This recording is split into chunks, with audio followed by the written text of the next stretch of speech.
Assalamualaikum warahmatullahi wabarakatuh. Alhamdulillahi rabbil alamin, wassalatu wassalamu ala asyrafil anbiya'i wal mursalin. Nahmaduhu wa nasta'inu wa nastaghfiruh. Fa inna asdaqal hadits kitabullah wa khairal hadi hadi Muhammadin sallallahu alaihi wasallam. Wa syarrul umuri muhdatsatuha wa kullu muhdatsatin bid'ah wa kullu bid'atin dhalalah wa kullu dhalalatin fin-nar. Wa qala rabbi shrah li sadri wa yassir li amri wahlul 'uqdatam min lisani yafqahu qawli. Alhamdulillah, bersyukur kehadrat Allah Subhanahu wa taala kerana dapat bersama pada malam ini. InsyaAllah pada malam ini kita nak sambung perbincangan hadis yang ke-36, yang mana pada minggu lepas telah pun kita bincang yang berkaitan dengan kalimah-kalimah dalam hadis ini, iaitu huraian dari segi bahasa.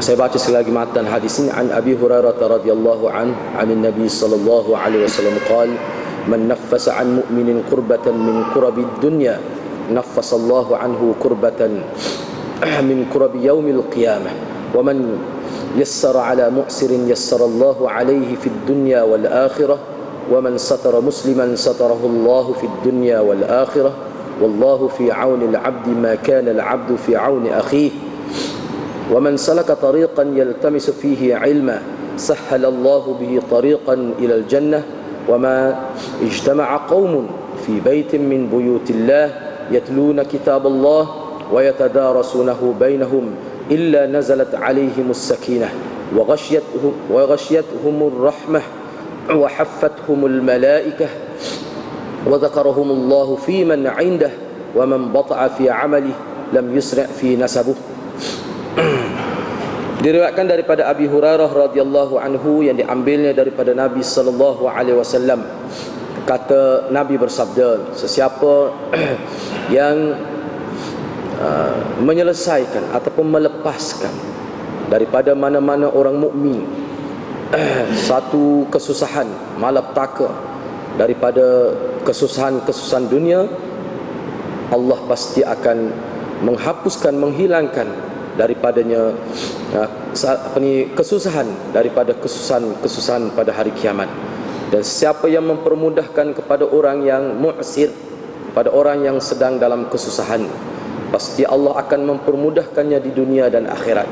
Dan siapa yang menyembunyikan keaiban seseorang muslim, pasti Allah akan menutupi keaibannya di dunia dan akhirat. Dan Allah akan sentiasa menolong hambanya selama mana hambanya menolong saudaranya. Sesiapa yang melalui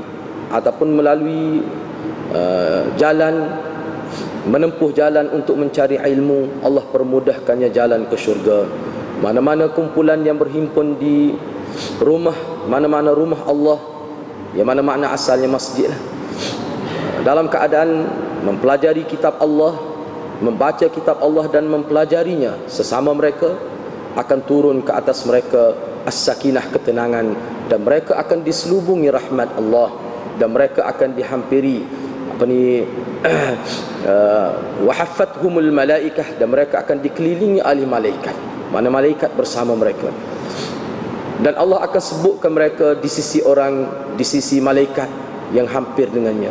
Dan sesiapa yang cuai di dalam amalannya, sesiapa waman bata'a fi amali, mana sesiapa yang amalan keburukannya telah menyebabkan lemah ataupun melambatkan kenaikan darjatnya, maka keturunannya tidak akan dapat menaikkan darjatnya di hari akhirat. Jadi perkara itu kita akan bincanglah selepas ni. Jadi pada minggu lepas kita telah bincang dari aspek bahasa lah tentang hadis ini. Jadi insya-Allah malam ni kita nak sambung sedikit lagi yang berkaitan dengan bahasa, yang yatluna. Karena dalam hadis ini disebut, Nabi sallallahu alaihi wasallam sebut, wa majtama'a qaumun fi baitin min buyutillah yatluna kitaballah. Tala yatlu asal makna bacalah, asal makna dia. Tapi apakah yang dimaksudkan di sini berdasar pada pensyarah-pensyarah hadis. Yatluna dengan erti dalam konteks mana hadis ini bererti membaca Al-Quran. Ni saya petik ni berdasar pada beberapa syarah hadis lah yang disebut makna yatluna dalam hadis ini, iaitu membaca Al-Quran secara beramai-ramai atau secara individu, atau seseorang membacanya dan ada orang lain yang mendengarnya. Boleh juga dengan makna yatlu dia. Asal makna belajar ialah meneliti dan memfokuskan kepada sesuatu. Ini merangkumi setiap aktiviti terhadap Al-Quran, sama ada mempelajarinya, mengajarkannya, memperdengarkannya dan juga mengingatkan orang lain dengan Al-Quran. Termasuk yatlu belaka. Jadi ulama pensyarah hadis memperluaskan skop yatluna. Apa makna dia? Kerana dalam hadis ni Nabi sebut mana-mana kaum yang berhimpun di mana-mana rumah Allah, mereka membaca kitab Allah dan mereka mempelajarinya sesama mereka. Dia ada kelebihan, iaitu sakinah. Mereka diselubungi rahmat Allah dan mereka juga mana dikelilingi oleh malaikat. Itu juga menunjukkan mana rahmatlah, didoa kebaikan oleh malaikat dan sebagainya. Dan Allah akan sebut baik mereka kepada malaikat-malaikat yang berada di sisi Allah itu. Begitu disebut. Mana kelebihan lah. Jadi apakah dengan makna baca saja? Itu tujuan pensyarah hadis sebut tidak makna baca saja. Bahkan dalam setengah-setengah syarah hadis sebut kita renung tengok, kita menghayati makna. Ataupun setengah ulama katakanlah seorang itu tak erti baca Quran, dia tengok saja ayat, dia tengok, mana dia fokus benda tu, sudah termasuk dalam yatlu juga. Dia baca mana dia boleh baca. Sebab saya pun ada pengalaman masa mengajar Quran dulu, mana ada peringkat dewasa yang tak boleh baca Quran. Sampai dia menangis dalam kelas tak boleh baca Quran. Selepas tu dia cerita pada saya lah. Dia kata naknya dia pandai baca Quran ni kerana dia lewat bila sudah umur dekat dengan 50 dah baru rasa minat nak belajar agama. Tapi pada waktu tu jadi payah. Takdir Allah SWT jadi payah nak baca Quran. Mana habis ikhtiarlah kita ni ajar menggunakan kaedah ni, tapi manusia ni bila dia payah gitulah. Siapa dia pun menangis dan dia ceritalah bahawa dia nak baca Quran, dia tak boleh nak baca. Lama bertahun ngaji tak nak baca lagi. Dia ada setengah orang ni bila Allah SWT uji dia sampai begitu sekali. Kita tok guru ni pun serabut guru. Kita tok guru ni pun nak buat macam mana ni anak murid ni tak. Dan dia sendiri pun malu. Dan dia pernah, seingat saya 2 kali dia menangis dalam kelas, mengalir air mata. Apa? Kenapa dia ni Allah takdirkan payah nak mengaji Quran? Dia cerita pada saya, hak saya nak sebutnya. Dia tanya bagaimana atas saya ni kadang-kadang malas sebelum dia guru bahasa Inggeris. Pagi-pagi saya tengok Quran, dia tengok saja. Nak baca tak erti. Dia nak baca takut salah, dia kelih. Dia nak baca takut bunyi berlafaz itu takut salah. Mungkin dia ngaji dalam kelas, kita tegur semua dia tu pilih-pilih dah tegur tu. Jadi dia tengok saja. Sedihlah dia nak ayat ni. Sebenarnya termasuk juga, boleh juga. Kira sebagai yatlu juga tu, termasuk juga. Saya kata tak apa, termasuk juga tu, boleh. Usaha ke arah tu, tengok saja. Tapi kena usahalah belajar. Tu memang dia ada usaha belajar. Mana isteri dia ustazah, tapi tak boleh dia ngaji dengan bini jadi baki anak murid, tak boleh. Dia ngaji dengan bini dia halah. Kalau bini jadi tok guru ni tak boleh pergi. Sampai isteri dia mari jumpa saya, dia kata backing, dia kata kalau kita ngajar di rumah jadi backing. Tegur acak-acak sikit, kita nampak merah muka dia. Jadi tok guru pun tak berani nak mengajar lagu tu. Sekali kena mengajari tok guru luar. Biasalah lagu tu. Tamu-tamu di rumah munggu anak dia mengaji sekolah harap belakang. Lagilah rasa tercabar dia. Tapi kukuk mana pun pelik lah. Saya rasa dia ni memang kehendak dia sebenar lah. Dia nak sungguh tu. Jadi apa yang saya sebutnya, dia tengok. Dia cerita pada saya pagi-pagi dia tengok. Sebelum pergi sekolah dia bangun lepas subuh, lepas semayang dia tengok. Sedih lah dia kata, sebab tak boleh nak baca Quran. Dan ternyata lah dia tu tak habis lah. Saya pun minta dia pergi ngaji dengan orang lain kerana dia perlu mana perhatian yang khusus lah. Sebab dalam kelas ramai-ramai capur ngok boleh dah ni jadi masalah dia. Begitu je. Jadi termasuk juga. Dan kalau kita tengok dalam sejarah sahabat, Sayyidina Umar pun pernah. Sayyidina Umar ni biasa benar. Sayyidina Umar pernah misalnya dalam satu cerita dia panggil Amr bin al-As. Dia kata zakirni. Istilah Sayyidina Umar sebut zakirni. Zakirni ni maknanya peringatkan aku kepada Allah dengan baca Quran. Moga Amr bin Al-As ni antara yang disebut sahabat yang merdu suaranya bila dia baca Quran tu, boleh mempengaruhi jiwa manusia. Jadi Sayyidina Umar bukan pernah lah acak kali minta supaya dia baca Quran dengan disebut zakirni ya Amr bin Al-As, wahai Amr bin Al-As, ingatkanlah aku, buatlah biar aku jadi ingat Tuhan. Jadi ulama sebut nilai baca Al-Quran Amr bin Al-As ini menyebabkan orang yang dengar itu dia jadi ingat pada Allah. Itu dia kesan baca Quran bila suara merdu, kita baca dengan betul, dia memberi kesan. Seperti guru saya sebut itulah, kalau kita baca Quran bunyi sepaku balboh, dia kata dodeng baca Quran, kesannya kurang. Lebih-lebih sebab itulah tu imam solat ini dia kena pilih mencari orang baca Quran tu yang boleh mempengaruhi. Dia tak erti berlagu tak apa, tapi baca dia tu ada dengan nada Al-Quran. Sebab Quran ni nada dia tidak seperti bahasa Arab biasa. Taklif dia kena jaga tu. Sebab Quran ni banyak manfaat dia. Manfaat dia tu, Quran ni suatu kitab yang pelik lah sebab dia mukjizat. Dia tak erti makna pun dia boleh membentuk jiwa manusia. Bahkan Dr. Yusuf Al-Qardawi bahas khusus berkenaan dengan kesan baca Quran walaupun tidak tahu makna. Dalam kitab dia Kaifa Nata'amalu Ma'al Quranil Karim, bagaimana kita nak berinteraksi dengan Al-Quran. Yusuf Qardawi dia bahas panjang. Dia bincang kedudukan Quran. Bahkan ramai juga ulama sebut Quran dan selawat ini, Quran dan lafaz selawat Allahumma salli ala Muhammad dan seumpamanya hak waris daripada Nabi, hak tu kalau tak tahu makna pun dia boleh pahala. Kalau tak tahu makna pun dia boleh pahala. Tapi setengah ulama kata kalau hak lain, hak tidak selawat, walaupun hadis tak tahu makna dia baca. Ramai juga ulama kata tak ada kesan. Setengah ulama kata tak boleh pahala pun tak tahu makna. Ada setengah ulama kata begitu. Ada. Tapi Quran ni dia kelebihan khusus. Tapi kok mana pun pernah. Saya pernah, ni pengalaman kita lah, betul lah seperti mana yang kita belajar, bahawa Quran ni dia tak boleh baca seperti baca bahasa Arab, mesti dia ada nada dia. Ada pernah lah ni pengalaman saya di semaya Jumaat. Jadi ada seorang dia baca khutbah, lepas tu dia baca Quran, dia jadi tu imam, dia baca Quran seperti dia baca buku bahasa Arab. Seperti saya baca laisa lil ilmi fil Islam hawiyatun syakhsiyatun aw, gitu dia baca Quran. Kita terkejut dengar. Ulama kata tak boleh baca gitu. Dia Quran ni dia ada nada dia. Dia tak boleh baca lagu tu. Memang dia buat bunyi tajwid, tapi bunyi seperti baca berita kita dengar TV Al Jazeera. Lagu tu bunyi. Tu tak boleh. Ulama kata khususnya dalam tak boleh. Dia mesti ada cara dia, alunan dia, burdah dia sikit sebanyak tu kena ada. Tak boleh main baca seperti baca orang bunyi ni bahasa Arab ke Quran.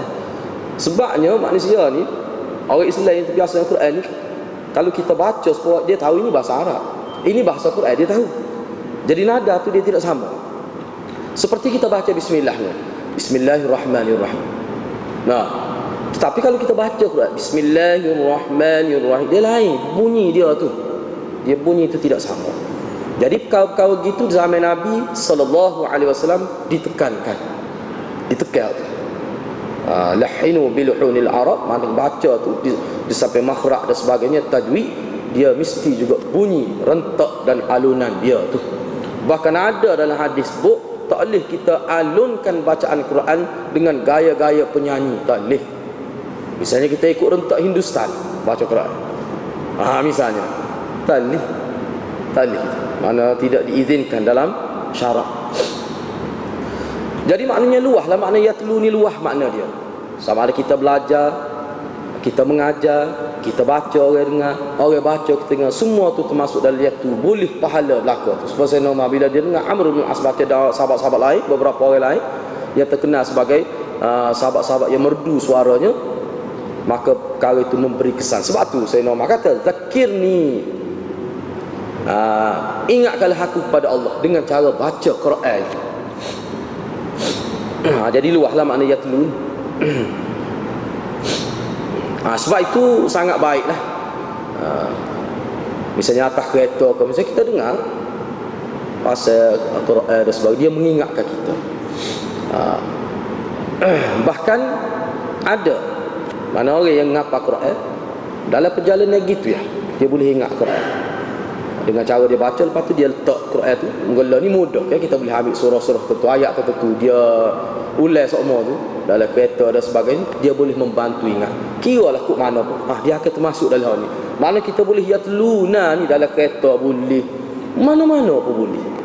Yatluna termasuk, sangat luas. Walau bagaimanapun disebut khusus di masjid seperti yang kita sebut sebelum inilah, kerana masjidlah tempat yang paling baik untuk tempat mulia. Maknanya setengah dalam syarah-syarah hadis disebut, janganlah tak ada langsung kita baca Quran di masjid, kena ada juga.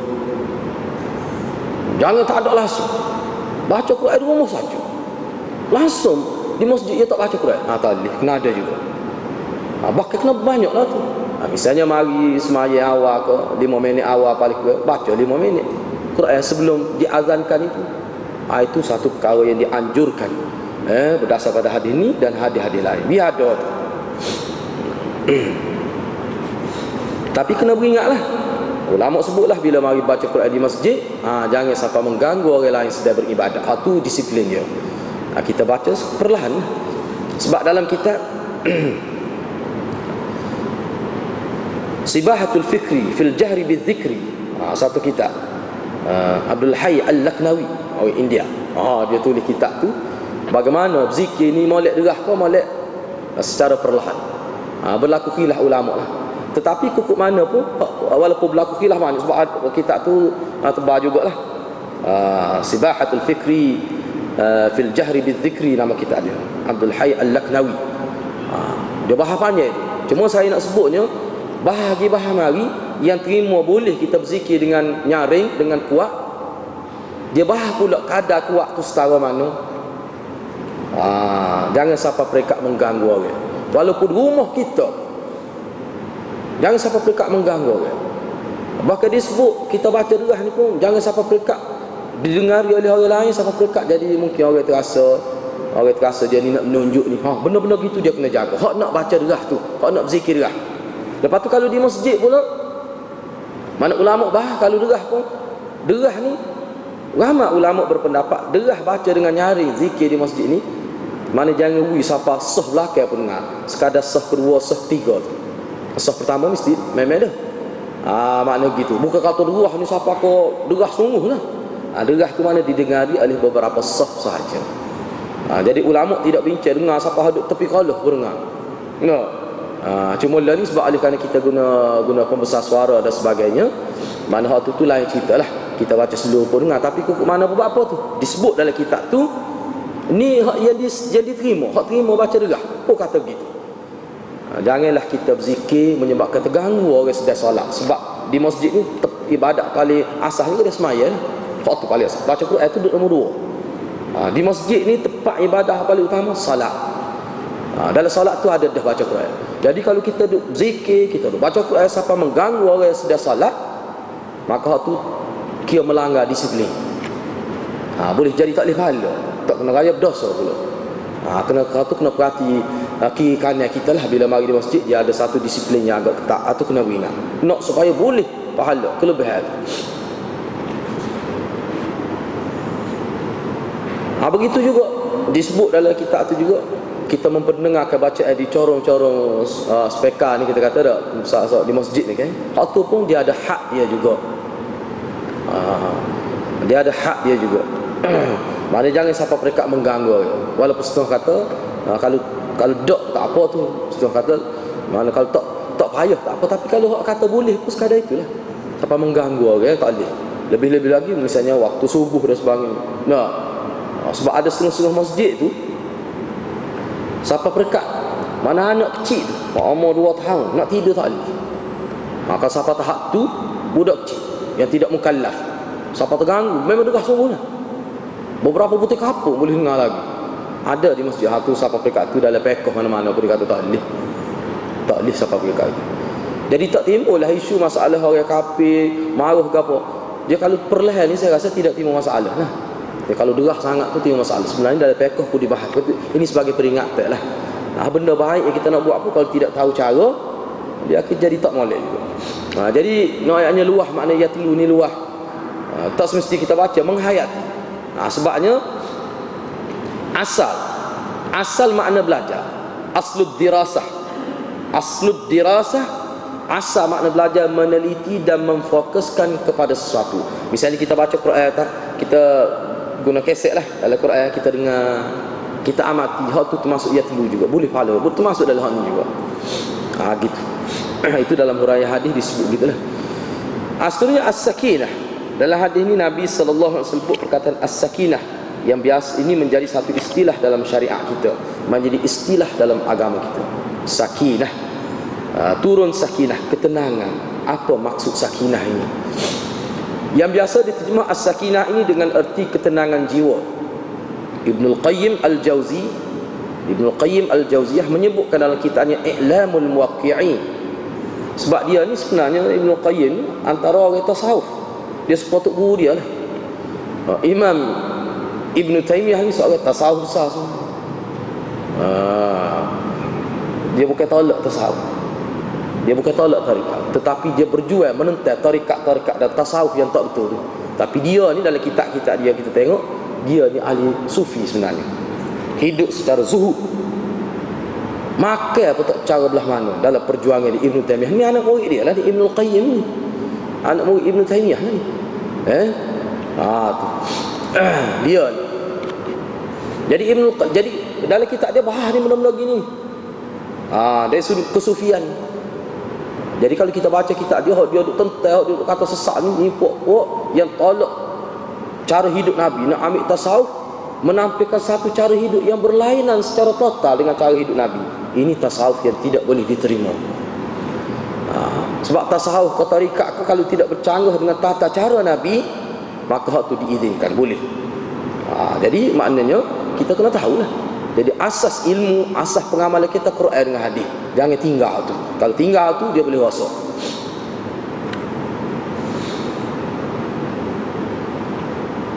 Misalnya dalam kitab ada I'lamul Muwaqqi'in, dia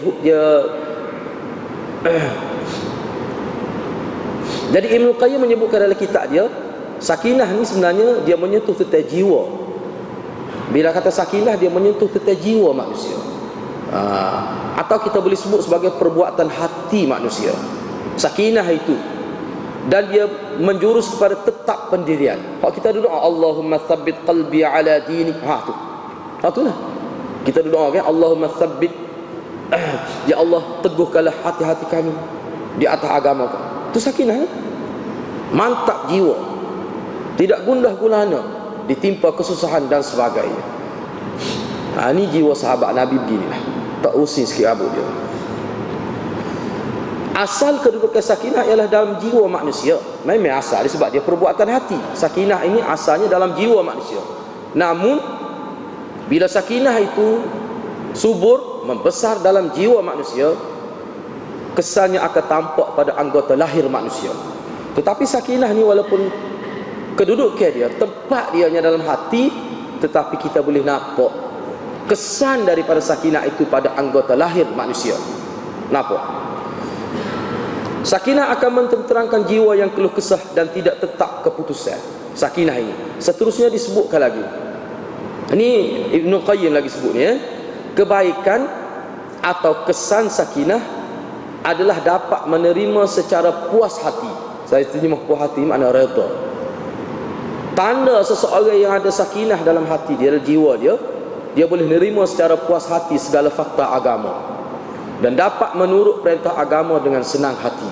Kita kena ingat ni, kita hurai, Ibn Qayyim menghuraikan makna sakinah dalam konteks bahasa syariat, kerana ini adalah bahasa agama, sakinah ini. Sebab kalau kita tengok dalam kamus biasa, mana tenang, diam, tidak nampak menggelabah, sekadar itu saja dari segi bahasanya. Ini dalam konteks istilah syariat. Sakinah akan menghasilkan kekhusyukan. Jadi khusyuk dan tawaduk lah. Sebab khusyuk ni dia lebih bersifat dalaman, tawaduk ni dia lebih bersifat luaran. Nekat jiwa dan sentiasa mengingati Allah Subhanahu Wa Taala. Walaupun dalam kitab-kitab lain ada sebut lebih lagi, bukti sakinah seseorang itu jadi nekat jiwa tu maknanya ibadat dia tu istiqamah. Ada juga disebut begitu. Ni saya ambil soal Nekat jiwa dan sentiasa mengingati Allah Subhanahu Wa Taala. Dari mana punca sakinah? Sakinah ini boleh menjelma dalam diri kita sehingga terkeluar dalam bentuk perbuatan-perbuatan yang positif dalam konteks hubungan kita dengan Allah Subhanahu Wa Taala dan hubungan kita dengan makhluk. Tetapi sakinah ni punca dia mana? Punca sakinah ialah kerana seseorang dikuasai oleh muraqabatullah. Dia ada perkaitan muraqabatullah. Muraqabatullah ni kalau kita belajar dia ada dua bentuk. Mana kita yakin Allah melihat kita. Kita yakin. Kita yakin. Tahu tu suku yakin. Sehingga timbul satu peringkat seolah dia nampak Tuhan.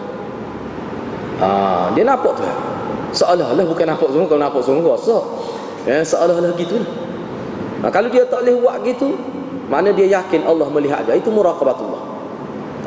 Jadi muraqabatullah, sakinah ni sebenarnya dia lahir hasil daripada manusia muraqabatullah. Ini satu istilah yang diajar oleh Nabi sallallahu alaihi wasallam. Muraqabatullah. Yang mana asalnya bila kita beribadat kita nampak seolah-olah kita nampak Allah. Kita sebut dah benda ni. Mari perasaan lagu tu, keyakinan lagu tu dia tidak nampak dengan ain. Ain ni mata kasar ni, tetapi ain basari, nampak dengan jiwa. Bila manusia buat ibadat dia yakin, dia seolah-olah dia nampak seolah-olah, maka manusia akan mengkualitikan ibadat dia. Dia akan jaga ibadat. Sebab apa? Ginilah kita kata tak. Manusia bila dia perasan, dia rasa orang duk tengok dia akan jaga tingkah laku dia. Dia akan jaga perangai dia. Dia akan sembunyikan keburukan yang ada. Tu sifat manusia begitu.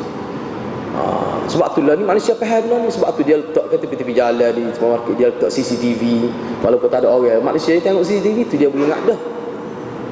Ni letak di jalan-jalan raya tempat strategik apa supaya berhemat pengguna jalan raya. Tu. Lepas tu ada pula jual hak murah ni, rupanya dia tak sama, dia buah bateri. Orang mana tahu? Beringat tu kat kawan ni, padahal tak sama dengan TV pun. Apa tu? Cara nak manusia ni begitu sifat dia. Jadi kita mudah faham lah. Ajak agama mudah faham. Dengan teknologi dia membantu kita faham. Kalau tak boleh kita amari perasaan lagu tu, kita kena yakin bahawa Allah sentiasa melihat kita. Kesan dia tu sangat positif. Manusia akan jaga diri dia, tak akan buat maksiat kalau dia yakin. Mari sama telitah. Sebab tu ulama kata kemuncak zikrullah ni muraqabatullah. Muraqabatullah telah kemuncak zikir. Ingat sama tu ada keadaan yakin. Mari sama telitah. Allah tengok kita, Allah tengok kita.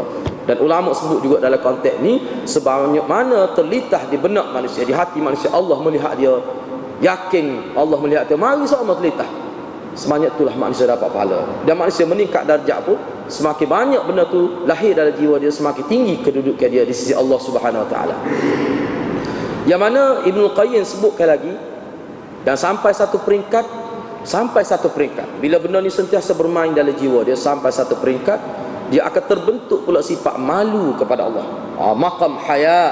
Kalau orang ngaji tarik dia panggil maqam haya. Satu maqam malu kepada Allah. Dan malu ni sebab manusia, kita kata manusia malu kepada seorang, dia tak akan buat benda yang orang tu tak suka. Bahkan kita kata jerit semut tak aku depan orang, dia malu. Begitulah manusia. Dan dengan Allah ini, bila dia malu kepada Allah, maka hidup dia akan jadi positif. Dia akan jaga amalan agama, dia akan kualitikan ibadat dia dan sebagainya. Dan ini peringkat tinggi. Bahkan kata Ibnu Qayyim lagi, sakinah tidak akan tercapai tanpa muraqabatullah. Tak mungkin akan tercapai sakinah kalau tidak ada muraqabatullah, tidak ada teringat pada Allah yang sentiasa melihat kita. Tak ada mari perasaan itu tidak terlintas dalam jiwa kita, maka manusia tak akan mari sakinah itu, tak akan mari. Ini kata Ibnu Qayyim Al-Jauziyah. Seterusnya dalam hadis ini Nabi SAW menyebutkan zakarahumullahu fi man indah. Ini salah satu kelebihan bila manusia itu, kelebihan penuntut ilmu yang disebut dalam hadis ini, kelebihan menuntut ilmu, khususnya ilmu agama lah. Antara di hujung hadis tu, selepas tu ada lagi Nabi sebut yang lain. Zakarahumullah fi man indah. Mana orang yang menuntut ilmu ini dengan ikhlas ini, Allah akan sebut kehebatan mereka, puji mereka fi man indah, kepada malaikat-malaikat yang hampir dengan Allah. Saya terjemah gitulah, fi man indah ni sebut kepada orang yang berada di sisi Allah, itu makna asalnya. Dengan erti Allah Subhanahu wa taala memuji mereka, yakni penuntut ilmu di hadapan para malaikat muqarrabin yang rapat dengan Allah, yang berada di sisi Allah Subhanahu wa taala, dan menyatakan ketinggian kedudukan mereka, yakni penuntut ilmu. Ini adalah pernyataan darjat dan kedudukan penuntut ilmu, bukan pernyataan Allah SWT bertempat dan berarah. Ni jadi Nabi sebut dalam ni fiman indah, maknanya malaikat yang berada di sisi Allah. Apakah dia merujuk Allah ni bertempat, Allah ni berarah, ada jihad? Tidak. Jangan kita faham gitu. Kalau kita faham gitu, mana Allah ni seperti kita, Allah mengambil ruang. Sifat benda mengambil ruang ni, dia tak boleh mengambil semua ruang. Misalnya bila saya berada di hadapan hadirin dan hadirat, maknanya saya mengambil ruang, posisi saya di sini, maka saya tidak ada di ruangan lain. Itu makhluk lagu tu. Kalau kita kata Allah mengambil ruang, berada dekat, itu benda secara majas, kita pakai secara, itu bukan hakikat. Kalau pakai hakikat boleh masuk akidah. Tidak makna begitu. Jadi hal ini untuk pernyataan darjat dalam bahasa yang kita faham, sekadar itu sahaja. Nak ayat kedudukan orang ilmu, mana orang malaikat yang rapat dengan Allah Subhanahu wa taala. Hak tu Allah cerita pada demo-demo tu kepada malaikat-malaikat. Bahkan dalam syarah hadis disebut dipuji penuntut ilmu. Allah yang puji, Allah yang puji. Ini satu kelebihan. Man bata'a. Man bata'a, dalam hadis ni ada sebut akhir tu, Nabi sebut man bata'a bihi amalu lam yusri' bihi nasabu. Apa maksudnya? Amalan keburukan telah melemahkannya, menyebabkan terbantuk pergerakannya untuk mendapat darjat yang tinggi dalam agama dan kebaikan keturunannya tidak dapat membantunya pada hari akhirat. Jadi sini dalam huraian pensyarah hadis disebut, katakanlah seseorang itu semasa hayat di dunia tu dia amalan buruk, amalan yang bersifat maksiat, tidak ma'ruf, menyebabkan dia tidak dapat naik darjat di sisi Allah Subhanahu wa taala. Jadi fenomena yang Nabi cerita ni mengikut pensyarah hadis ini berlaku di hari kiamat.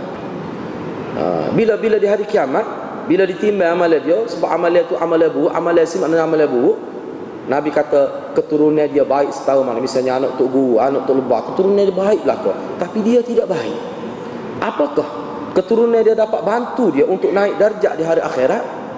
Dalam keadaan amalan dia tu terlalu sedikit yang baik, bahkan banyak yang buruk, Nabi kata tak dapat. Mana keluarga kita tak boleh nak beri syafaat kepada kita. Ini secara umumnya gitulah. Secara umumnya gitu. Secara umumnya gitu. Tak boleh. Jadi hak ni sebenarnya Nabi SAW nak sebut tentang kedudukan amalan manusia itu. Nabi nak menyentuh tentang kedudukan amalan manusia. Kena ingat tu. Jadi janganlah kita berasa bangga dengan keturunan kita sehingga kita berpada dengan keluarga kita, berpada dengan keturunan kita baik. Jangan. Kita kena bersyukur dengan keluarga kita yang baik, kita kena bersyukur dengan keturunan kita yang baik, tetapi itu bukan memadai untuk menyelamatkan kita di hari akhirat. Tidak memadai. Seterusnya makna umum hadis ini, sebab saya tidak banyak, dia punya tak sempat banyak nak tarik, jadi rasa ni memang terbatas sebenarnya. Jadi kita pun habis setakat makna umum hadis.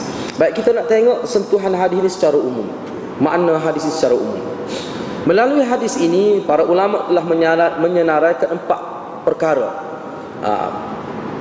Hadis ini menyentuh 4 perkara penting yang merupakan tanggungjawab kemasyarakatan mengikut acuan Islam. Walaupun ada lagi perkara-perkara lain yang disebut, tapi dalam konteks masyarakat, ni hadis ini menyentuh 4 perkara penting yang merupakan tanggungjawab kemasyarakatan mengikut acuan Islam. Yang pertama, membantu menghilangkan kesusahan orang lain. Seperti yang kita bincang tadi, dia membantu menghilangkan kesusahan orang lain. Yang saya sebut sebelum ni sifat mana kekitaan, sifat kekitaan, bukan sifat keakuan. Membantu menghilangkan kesusahan orang lain. Jadi dalam konteks membantu menghilangkan kesusahan orang lain ni banyak jenis, banyak bentuk lah. Sama ada kita sendiri, dia termasuk belaka. Sebab hal ini ada dihurai pula oleh ulama ni. Apakah kita sendiri kena bantu dia? Kita sendiri kena turun pada bantu dia? Ataupun kita duduk rumah, kita melalui telefon? Boleh belaka. Asalkan melalui usaha kita, maka kita dapat menghilangkan kesusahan orang. Maka kita termasuk dalam hadis ni. Termasuk dalam man naffasa an mu'minin kurbatan min kurabi dunya, itu termasuk dalam hadis. Kira lah aku ke mana, guna modangi telefon minta tolong gini, dia susah ni, kita jawab kira.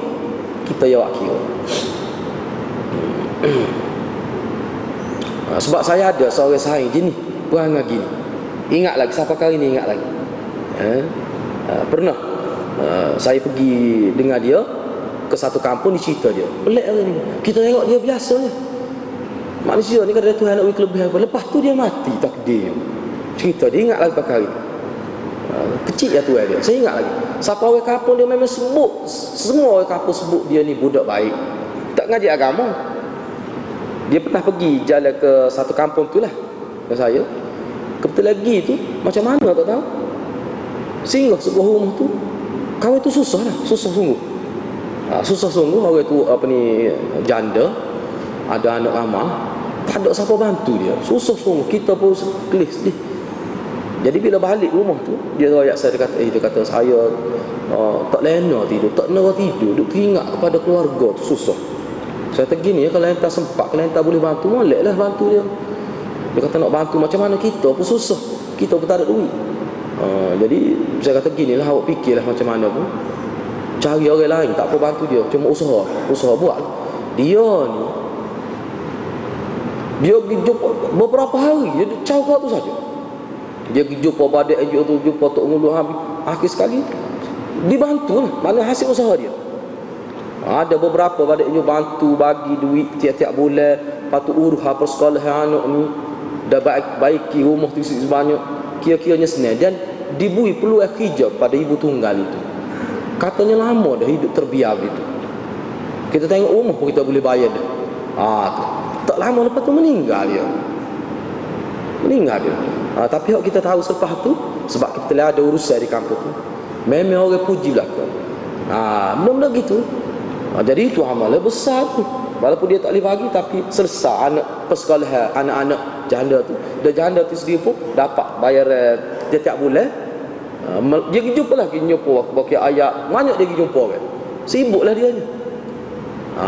Lepas tu perempuan tu pun saya dengarnya dapat kerja, hasil usaha dia. Ini satu kerja yang baik lah. Mudah-mudahan dia termasuk kelebihan seperti yang disebut dalam hadis ini. Yang kedua, membantu meringankan kesusahan orang lain. Hak ni membantu meringankan. Hak yang pertama tadi, hilang tu jadi tak ada, jadi senang. Asalnya susah, hilang kesusahan. Hak yang kedua ni mana lebih ringan. Tidak hilang kesusahan, tapi ringan kesusahan.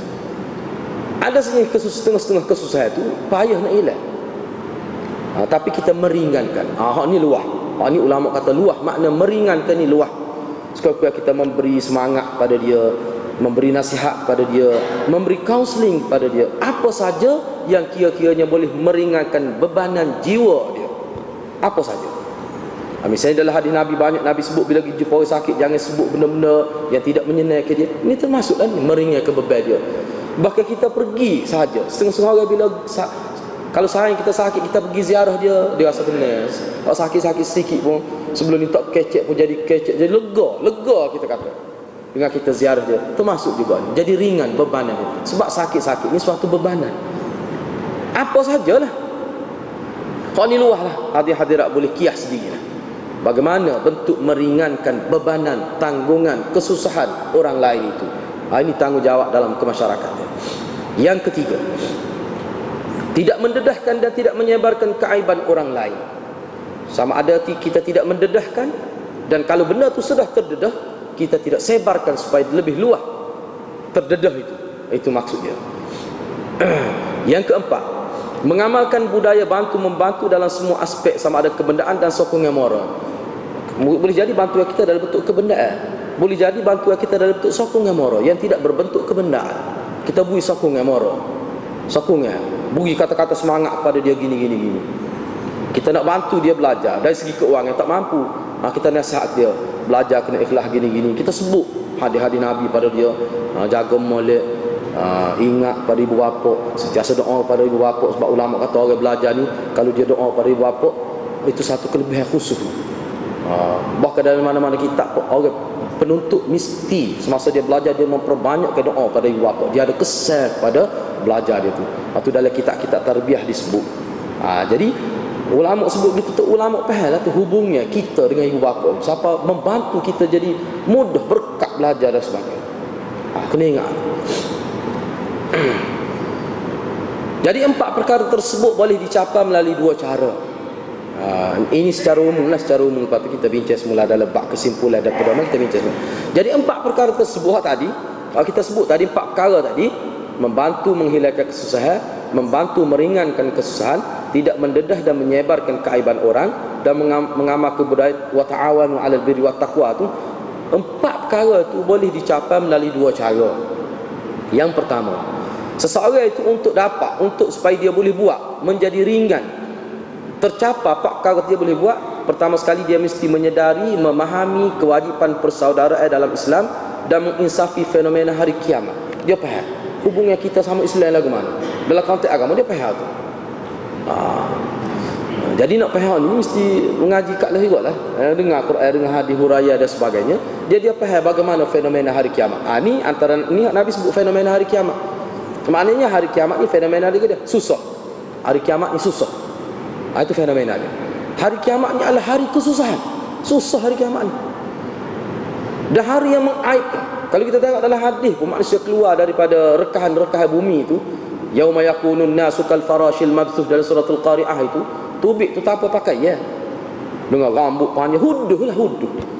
Mana kalau Allah SWT jelma ke seorang lah tu dalam kehidupan kita, sah kita igak letak di pusat sekretari tu dah. Tak boleh ni, bahaya ni.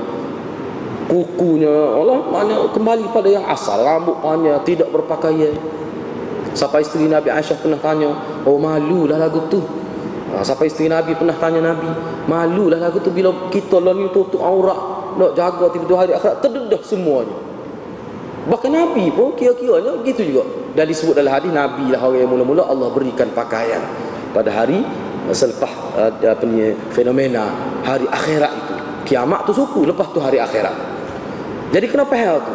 Jadi bila kita tahu, kita sedar bahawa hari akhirat tu hari kesusahan, susah hari akhirat ni dengan pelbagai bentuk kesusahan yang digambarkan dalam hadis, tetapi kita boleh mencapai kesenangan. Allah buat kesusahan tu dengan cara kita tolong manusia atas dunia ni. Kita sedar tu.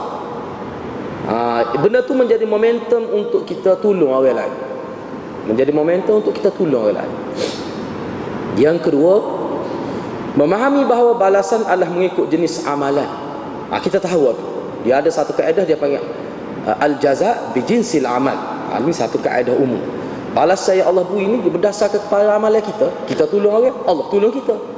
Kita tutup keaiban orang, Allah tutup keaiban kita. Itu makna balasan yang Allah beri kepada kita berdasarkan apa yang kita buat di hari dunia itu. Hal ini difaham dari kenyataan man naffasa an mu'minin kurbatan min kurabid dunya, nafasallahu anhu kurbatan min kurabi yaumil qiyamah. Mana kalau kita ringan hilangkan kesusahan, Allah akan hilangkan kesusahan kita di hari akhirat, yang mana hari itu tak ada orang boleh syafaat kita, tak ada orang kita boleh minta tolong, hanya Allah saja. Pada waktu itulah manusia sangat memerlukan Allah. Atas dunia ni dia boleh buat mata tak kalau boleh, dia boleh nak minta tolong orang lain, lupa pada Allah boleh. Tapi hari akhirat hanya Allah saja tempat minta tolong.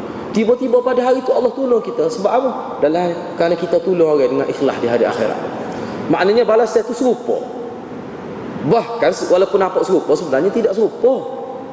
Atas dunia kita boleh minta tolong orang ni, minta tolong orang ni. Banyak kita boleh minta tolong. Ramai kita boleh minta tolong. Hari akhirat nak minta tolong siapa? Dan kalau kita susah di dunia dengan susah di akhirat, mana kita nak dilepaskan kesusahan dunia dengan kesusahan akhirat? Kalau kesusahan dunia paling tinggi bila kita mati, tak ada lah. Tapi kesusahan akhirat berpanjangan. Tak ada istilah mati di hari akhirat. Hakikat susah senang masuk neraka. Kalau susah neraka, susah sampai bila-bila. Hak tu. Jadi kesusahan itulah paling kita perlu pada orang yang menyelesaikan. Tak ada orang yang boleh menyelesaikan kecuali Allah SWT.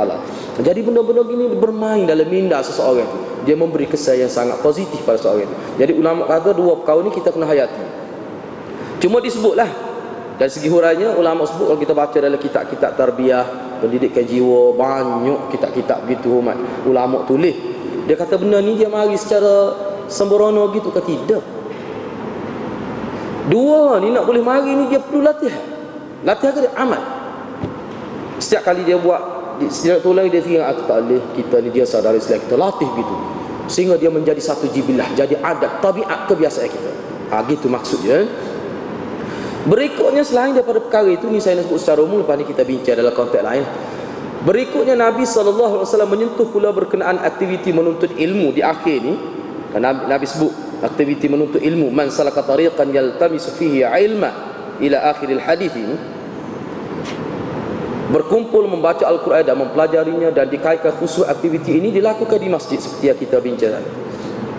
Dan yang terakhir sekali Nabi SAW menyentuh pula tentang perkara penting yang berkait dengan pembalasan dan pembentukan nilai dan darjat seseorang di dunia dan di akhirat, iaitu amalan ma'ruf yang dilakukan, dan dalam masa yang sama menyedarkan manusia bahawa keturunan dan pangkat tidak berguna di hari akhirat untuk menaikkan darjat seseorang. Ini Nabi sebut di ujung hadis ni. Jadi seseorang itu katakanlah wa man bata'a bihi 'amalu, jadi lambat, jadi lemah, dia tak boleh. Bila hari akhirat kata dia tak dapat dan kedudukan yang tinggi itu kerana amal dia lemah, kurang amal yang baik di hari akhirat. Apakah keturunan dia yang baik, apakah pangkat yang begitu tinggi yang dicapai di hari dunia itu boleh membantu dia? Nabi kata tak boleh. Tu hak ni Nabi nak hantar, nak memperingatkan kita, nak mentazkirah kita supaya kita ingat inna akramakum indallahi atqakum. Dalam hadis sebut kan, Allah tidak melihat kepada rupa parasmu. La yanzuru ila Allah tidak melihat ila suwarikum wa amwalikum walakin la yanzuru qulubikum wa amalikum. Itu hadis. Allah tidak tengok pada tubuh kamu yang cantik, rupa paras kamu, harta kamu, keturunan kamu. Allah tidak tengok tu. Walaupun kita disuruh cari nak nikah keturunan yang baik, tu suku tu dalam konteks lain. Dalam konteks lain tu itu ikhtiar untuk cari kebaikan, itu bab lain. Jadi kena ingatlah, kena ingat. Maknanya dalam hadis ni Nabi sallallahu alaihi wasallam tekankan kita supaya beramal. Jadi masalah kita masuk surga dengan rahmat Tuhan itu bab lain. Itu bab lain. Tapi penilaian yang dimaksudkan kita ni sebagai mukallaf, amal tu. Kita ni orang panggil mukallaf. Apa maksud mukallaf? Dibebani dengan amalan-amalan tertentu dalam agama. Kena buatlah tu. Dan hak tu Allah SWT akan nilai kita. Walaupun hakikatnya kita tak boleh kira dengan amalan kita masuk surga, memang tak padan. Tak padan tu. Sebab tu kita kata rahmat Tuhan kita masuk surga, bukan kerana amalan. Sebab kalau nak kira amalan tak padan. Tetapi dah Allah suruh kita beramal, dan Allah kata dia akan nilai. Wa man ya'mal mithqala dzarratin khairan yarah, syarran yarah. Dia akan nampak belaka, dinilai oleh Allah Subhanahu wa taala. Jadi insya-Allah perbincangan seterusnya kita akan bincang pula untuk minggu hadapan berkenaan dengan perkara-perkara berkaitan dengan hadis dan kesimpulan hadis. InsyaAllah kita akan bincang minggu hadapan. Rasanya setakat itulah untuk malam ini. Wabillahi taufiq wal hidayah. Wassalamualaikum warahmatullahi wabarakatuh.